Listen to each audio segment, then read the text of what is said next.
नमस्कार. मी वैद्य अकल्पिता धानोरकर आपले विश्वजा आयुर्वेद प्रणीत चॅनल आयुष स्वास्थ्यामध्ये स्वागत करते आहे. आता महिला दिन येणार आहे. आजकाल बऱ्याच मुलींमध्ये पीसीओडीची समस्या जी आहे तर ती आढळून येते. पीसीओडी म्हणजे पॉलिसिस्टिक ओव्हॅरियन डिसीज किंवा पीसीओएस म्हणजे पॉलिसिस्टिक ओव्हॅरियन सिंड्रोम. तर पीसीओडी आणि पीसीओएस यामध्ये थोडासा फरक आहे.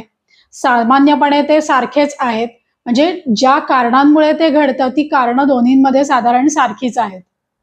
आता सगळ्यात पहिले आपण बघूयात की पीसीओडी होतो म्हणजे नक्की काय होतं. तर त्यासाठी आपल्याला ओव्हरी कशी काम करते हे माहिती असणं आवश्यक आहे. तर गर्भाशयाच्या दोन्ही बाजूला एक एक म्हणजे डाव्या आणि उजव्या बाजूला एक एक ओव्हरी असते, म्हणजे अंडाशय असतं. त्याच्यामध्ये बीज निर्मिती जी आहे ती होत असते. हळूहळू करत ओवम जो आहे तर तो तिथे मॅच्युअर्ड होत असतो.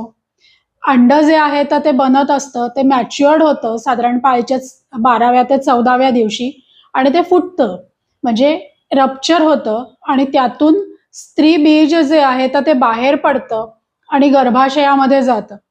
गर्भाशयामध्ये जर शुक्राणू असतील तर तिथे फलन होतं आणि गर्भ जो आहे तर त्याची निर्मिती होते.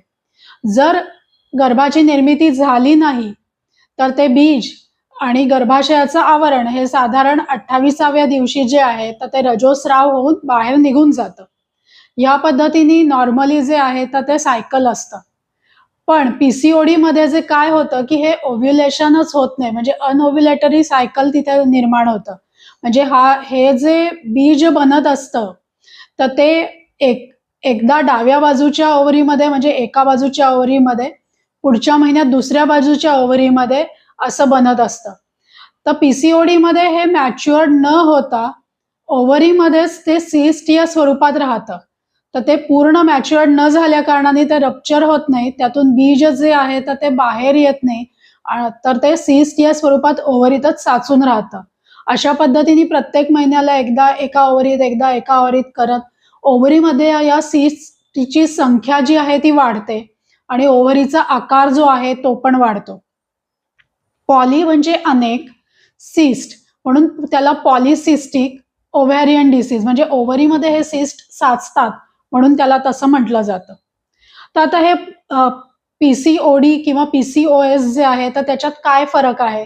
तर पीसीओडी हा तुलनेने बरा करायला सोपा आहे, पण पीसीओएस मध्ये थोडे दीर्घ काळपर्यंत उपचार घ्यायला लागतात.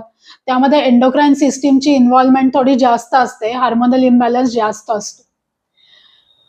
तर आता आपण बघूयात की ह्याची कारणं काय आहेत, की का बरं पीसीओडी होतो. तर यामध्ये हार्मोनल इम्बॅलन्स हे कारण आहेच आहे, पण इतर कारणांमध्ये सगळ्यात पहिलं जे आहे ते म्हणजे व्यायामाचा अभाव, अजिबातच हालचाल न करणं. तर बऱ्याचदा व्यस्त दिनक्रमामुळे शेड्यूल असतं की क्लास आहे, कॉलेज आहे, वेळच मिळत नाही. तर तसं न करता जर व्यायाम जो आहे तर तो तुमची प्राथमिक गरज आहे, तर ती केली गेली पाहिजे. महत्वाचं कारण आहे की व्यायामाचा अभाव. दुसरं आहे ते म्हणजे जंक फूड, फास्ट फूड खाणं, noodles, pizza, burger, pastries, cake यासारखे पदार्थ वारंवार खाणं, मैद्याचे पदार्थ खाणं, बेकरी प्रॉडक्ट्स अतिप्रमाणामध्ये खाणं, शिळं अन्न खाणं. तर ही जी आहे तर ही खाण्यातनं निर्माण होणारी जी कारणं आहेत की ज्याच्यामुळे तुमचं पोषण न होता सिस्टीम जी आहे, ओव्हम जो आहे तो व्यवस्थित मॅच्युअर्ड न होण्यासाठी काम करते. त्यामुळे फास्ट फूड जर तुमच्या खाण्यात असेल तर ते पण तुम्ही टाळायला हवं. हार्मोनल इम्बॅलन्समध्ये जे आहे तर इन्शुलिन रेझिस्टन्स निर्माण होतं. काही वेळेला थायरॉइडचे हार्मोन्स पण बघायला लागतात. मेल हार्मोन म्हणजे टेस्टेस्टेरॉनचं प्रमाण पण वाढायला लागलेलं असतं. हे एक महत्वाचं कारण आहे. अनुवंशिकता असते, स्थूलता असते किंवा जीवनशैलीतला बदल म्हणजे रात्री उशिरापर्यंत जागरण करायचं, सकाळी उशिरा उठायचं, हे पण एक महत्वाचं कारण आहे. अनुवंशिकता आहे, काही प्रकारच्या आजारांमुळे झालेले परिणाम आहेत, त्याच्यामुळे पण पीसीओडी जो आहे तर तो होऊ शकतो. आणि त्याच बरोबर जे आहे तर तुम्ही जर दुग्ध आहार घेतात म्हणजे दुधाचे पदार्थ घेतात, ते दूध ज्या गाय किंवा म्हशीपासून घेतलेलं असेल, त्यांना जर हॉर्मोनची इंजेक्शन्स दिलेली असतील तर तशा पद्धतीचं दूध तुमच्या वारंवार सेवनात येत असेल तर, किंवा तुम्ही मांसाहार करत असाल आणि ते ज्या प्राण्याचा मांस तुम्ही खात आहात तर त्या प्राण्याला धष्टपुष्ट करण्यासाठी जर काही हार्मोन्सची इंजेक्शन्स दिली असेल तर त्याचा पण परिणाम जो आहे तर तो होऊ शकतो. स्ट्रेस, टेन्शन, अँक्झायटी, खूप जास्त दीर्घकाळपर्यंत ताणतणाव हे पण एक महत्वाचं कारण आहे. आता ह्यातून कुठली लक्षणं निर्माण होतात? तर सगळ्यात पहिले म्हणजे अनावश्यक ठिकाणी म्हणजे चेहऱ्यावर जे आहे तर तिथे केस जे आहे ते यायला सुरुवात होते. 2 पाळींमधलं अंतर जे आहे ते वाढायला लागतं. वजन खूप जास्त वाढायला लागतं. काख, मान आणि जंघा यामध्ये काळेपणा जो आहे तर तो वाढायला लागतो. पाळीच्या वेळेला रजोस्राव जो आहे तर तो जास्त प्रमाणात निर्माण होतो. पिंपल्स यायला लागतात, तारुण्य पेटिका यायला लागतात, केस जे आहेत तर ते गळायला सुरुवात होते. तर ह्या पद्धतीची अनेक प्रकारची लक्षणं जी आहेत तर ती निर्माण व्हायला लागतात. बऱ्याचदा असं होतं की चिडचिड होते, खूप थकवा यायला लागतो, उत्साह राहत नाही. तर ही मानसिक लेव्हलवर पण ही लक्षणं जी आहेत तर ती निर्माण होतात. इन्शुलिन रेझिस्टन्स निर्माण झाल्या कारणाने काही वेळेला शुगर साठी जर आपण HbA1c केलं तर त्याच्यात पण व्हॅल्यूज ज्या आहेत तर त्या वाढलेल्या येतात. टेस्टोस्टेरॉन जे आहे तर ते पण बऱ्याचदा वाढलेलं असतं. तर अशा पद्धतीची अनेक लक्षणं जी आहेत तर ती निर्माण होतात. तर ह्यापैकी 2 किंवा 3 लक्षणं ज्यावेळेला निर्माण होतात तर त्यावेळेला आपण असं म्हणतो की PCOD जो आहे तर तो झालेला आहे. आता ह्याची खात्री कशी करून घ्यावी किंवा निदान कसं करावं? तर सोनोग्राफी जी आहे तर त्याच्यामध्ये ओव्हरीचा साईज समजतो, सिस्ट किती आहेत ते समजतात. रक्त तपासण्या ज्या आहेत तर त्याच्यामध्ये हिमोग्राम जो आहे, जर तुम्हाला जास्त रजोस्राव झाला असेल, हिमोग्लोबिन कमी झालं असेल तर ते त्याच्यामध्ये समजतं. टेस्टोस्टेरॉन लेव्हल करून घ्यायची असते, HbA1c करून घ्यायला लागते, ल्युटिनायझिंग हार्मोन, प्रोलॅक्टिन यांच्या टेस्ट पण करायला लागतात. अशा पद्धतीच्या अनेक प्रकारच्या चाचण्या ज्या आहेत तर ते पेशंटनुसार आपण करून घेत असतो. एकदा निदान झालं की PCOD झालेला आहे तर मग त्यानंतर आपण ट्रीटमेंट या पार्टकडे येतो. तर ट्रीटमेंटमध्ये आयुर्वेदानुसार जर विचार करायचा झाला तर हा रसधातू जो आहे, म्हणजे शरीरामध्ये 7 धातू असतात: रस, रक्त, मांस, मेद, अस्थि, मज्जा, शुक्र. आयुर्वेदानुसार जर विचार करायचा झाला तर रसधातूपासून रज बनतं. तर रज म्हणजे गर्भाशयाचं जे आवरण असतं त्याला रज असं म्हटलेलं आहे आयुर्वेदामध्ये. तर ते रसधातूचं उपधातू किंवा मलय स्वरूपामध्ये गर्भाशयाचं जे आहे तर ते आवरण बनत असतं. त्यामुळे रसधातूची दृष्टी झाली आहे का ते बघणं पण खूप गरजेचं आहे. आर्तव म्हणजे जे स्त्री बीज आहे ते बनण्यासाठी शुक्र धातू जो आहे तर तो चांगला असला पाहिजे. रस आणि शुक्र धातू जे आहेत तर ते कफ या दोष जो आहे तो यांच्या आश्रयाने असतो. त्यामुळे कफाची जर दृष्टी झाली तर या 2 धातूंचीही दृष्टी होण्याची शक्यता असते.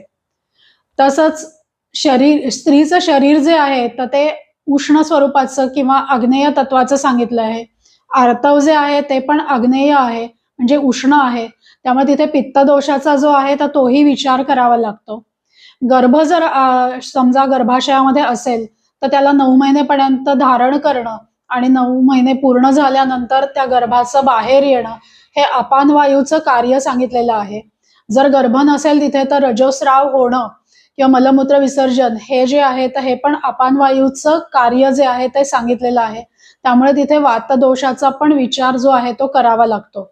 आणि वातदोषाचा विचार करत असताना आपण कुठला धातू बिघडलेला आहे त्याचाही विचार करत असतो. त्यामुळे कफ, पित्त आणि वात या तिन्हीही दोषांचा इथे विचार करायला लागतो चिकित्सेमध्ये. कुठला दोष जास्त प्रमाणात बिघडलेला आहे. धातूंमध्ये कफाचे धातू जे आहेत ते रस आणि शुक्र, मेद ह्यांचा विचार करायला लागतो. पित्त दोष बिघडला असेल तर रक्त धातू आणि मांस धातू यांचा विचार करायला लागतो. वातदोष बिघडल्यानंतर जे आहे ते इतर धातूंप्रमाणे अस्थीचा पण विचार करायला लागतो. तर कुठली लक्षणं निर्माण झालेली आहेत, त्यानुसार कुठला दोष आणि धातू बिघडलेला आहे, त्यानुसार जे आहे तर ते चिकित्सेची दिशा जी आहे तर ती ठरते. यामध्ये पंचकर्म जर करायचं झालं तर कुठला दोष वाढलेला आहे त्यानुसार विरेचन, बस्ती किंवा काही रुग्णांमध्ये वमन जे आहे तर ते पण केलं जातं. जास्त प्रमाणात स्ट्रेस, टेन्शन, अँक्झायटी असेल तर शिरोधारा आणि नस्य यासारखे उपचार पण पंचकर्मामध्ये केले जातात. शमन चिकित्सेमध्ये काय असतं की जे सिस्ट तयार झालेले आहेत ते पुन्हा वाढू नयेत आणि जे झालेले सिस्ट आहेत तर ते विरघळून जावे, त्यासाठीची औषधं दिली जातात. गर्भाशयाला बल देणं, ओव्हरीचं कार्य सुधारणं यासाठीची पण औषधं जी आहेत तर ती दिली जातात. एकंदरीत शरीरामध्ये कुठला धातू बिघडलेला आहे त्यानुसार तो धातू व्यवस्थित व्हावा ह्यासाठीची पण औषधं असतात. हार्मोनल सिस्टीम व्यवस्थितपणे काम करावी यासाठी नॉन हार्मोनल अशी औषधं दिली जातात की ज्याच्यामुळे पाळी तुमची रेग्युलरली येईल हे बघितलं जातं आणि बीज निर्मिती जी आहे तर ती व्यवस्थित होईल हे बघितलं जातं. आता यामध्ये शमन चिकित्सा करत असताना शतावरी, कांचनार, सुंठ, सारिवा, मंजिष्ठा, त्रिफळा यासारख्या वनस्पती ज्या आहेत तर त्या वापरल्या जातात. काही प्रकारचे रसकल्प असतात, काढे, चूर्ण या सगळ्याचा पूर्ण एकत्रितपणे विचार केला जातो. बऱ्याचदा असं होतं की मलमूत्र जे आहे तर ते योग्य वेळेला विसर्जित केलं जात नाही आणि ते जर वारंवार घडलं तर अपानवायूची पण दृष्टी झालेली असते. त्यामुळे मलमूत्र विसर्जनाचा, पचनाचा पण विचार करून औषधं दिली जातात. त्यात व्यक्तिनुसार थोडी औषधं जी आहेत तर ती बदलतात. आता लोकांना प्रश्न पडतो की पीसीओडीमुळे वंध्यत्व निर्माण होतं का? जर योग्य चिकित्सा घेतली, व्यायाम, आहार हे जीवनशैलीतले बदल जर तुम्ही घडवून आणले तर अंडाशय जे आहे म्हणजे ओव्हरी जी आहे ती पुन्हा ओवम किंवा स्त्रीबीज जे आहे ते निर्माण करायला सुरुवात करते आणि वंध्यत्व जे आहे तर ते टाळता येतं. पीसीओडी पूर्ण बरा होतो का? तर पीसीओडी पूर्ण बरा होऊ शकतो.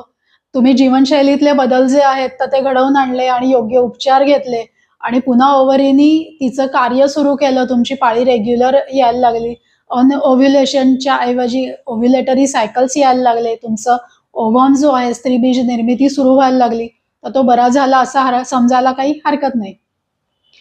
जीवनशैलीतले बदल काय करायचे? तर सगळ्यात पहिले म्हणजे सकाळी लवकर उठायला पाहिजे 6 वाजता. त्यासाठी रात्री जे आहे तर ते 10-10:30 वाजता तुम्ही झोपायला पाहिजे. व्यायाम जो आहे तो जसं आपण रोज अंघोळ करतो, जेवण करतो याप्रमाणे रोज व्यायाम हा केला गेला पाहिजे. त्यामध्ये वॉकिंग आहे, पळणं आहे, स्विमिंग आहे. तुम्हाला जो व्यायाम आवडतो तो तुम्ही करू शकतात. यासाठीचा आपला एक स्वतंत्र व्हिडिओ केलेला आहे, तोही तुम्ही बघू शकतात. आणि काही प्रकारची योगासनं आहेत की ज्याचा तुम्हाला उपयोग होऊ शकतो पीसीओडी कमी होण्यामध्ये. तर त्यामध्ये सूर्यनमस्कार आहेत, उत्तान पादासन आहे, सुप्त कपोतासन आहे, सुप्त बद्ध कोणासन आहे, बद्ध कोणासन आहे म्हणजे ज्याला बटरफ्लाय आसन असं म्हटलं जातं, ते तुम्ही करू शकतात. भुजंगासन आहे, शलभासन आहे. तर ह्या पद्धतीची आसनं जी आहेत तर ती तुम्ही रेग्युलर बेसिसवर करू शकतात की ज्याचा ओव्हरीच्या इथे ब्लड सर्क्युलेशन व्हायला मदत मिळते आणि पाळी येण्यासाठीही त्याची मदत मिळते. स्ट्रेस, टेन्शन, अँक्झायटी करता तुम्ही ध्यानधारणा जी आहे तर ती रेग्युलरली केली पाहिजे. प्राणायामाचे काही प्रकार आहेत ज्याच्यामध्ये नाडी शोधन आहे, भ्रामरी आणि कपालभाती ह्याचा पण खूप चांगला उपयोग होतो आणि ओंकार गुंजन जे आहे तर त्याचा पण खूप चांगला उपयोग होतो. तर हेही तुम्ही बरोबरीने करायला पाहिजे. आहार घेत असताना मैद्याचे पदार्थ टाळणं, फास्ट फूड टाळणं, दूध जे आहे की ज्या जनावरांना ऑक्सिटोसिन किंवा जी हार्मोन्सची इंजेक्शन्स आहेत ती दिलेली नसतील अशा दुभत्या जनावरांचं दूध घेणं किंवा मांसाहार करायचा तर अशाच प्राण्यांचा करणं याची थोडीशी काळजी घेणं आवश्यक आहे. घरातलं साधं जेवण जे आहे ते तुम्ही घेऊ शकतात. सकाळच्या वेळेला 10 ते 2 ह्यामध्ये आणि संध्याकाळी 7च्या आत जे आहे तर ते तुमचं जेवण व्हायला पाहिजे. 2 वेळेला जेवण, व्यायाम, वेळेवर झोपणं, वेळेवर उठणं एवढ्यांनीही तुमची सिस्टीम जी आहे ती खूप चांगली काम करायला लागते. हार्मोन्स जे आहेत तर ते पुन्हा व्यवस्थित बॅलन्स व्हायला लागतात. तर एवढे बदल जे आहेत तर ते तुमच्यासाठी खूप चांगले परिणाम देणारे असतात आणि जी दृष्टी झालेली असते त्याच्यासाठी चिकित्सा करून घेतली आणि नंतर जर हे जीवनशैलीतले बदल तुम्ही तसेच कंटिन्यू केले तर तुमचं हार्मोन्स जे आहेत तर ते खूप चांगल्या प्रकारे काम करतात आणि पुन्हा पुन्हा तुम्हाला हा त्रास होत नाही. तुम्हाला जर माझे व्हिडिओ आवडत असतील तर लाईक, शेअर, सबस्क्राईब जरूर करा. तुम्हाला अशीच वेगवेगळ्या कुठल्या गोष्टींविषयी माहिती हवी असेल तर मला कॉमेंट करून नक्की सांगा. नमस्कार.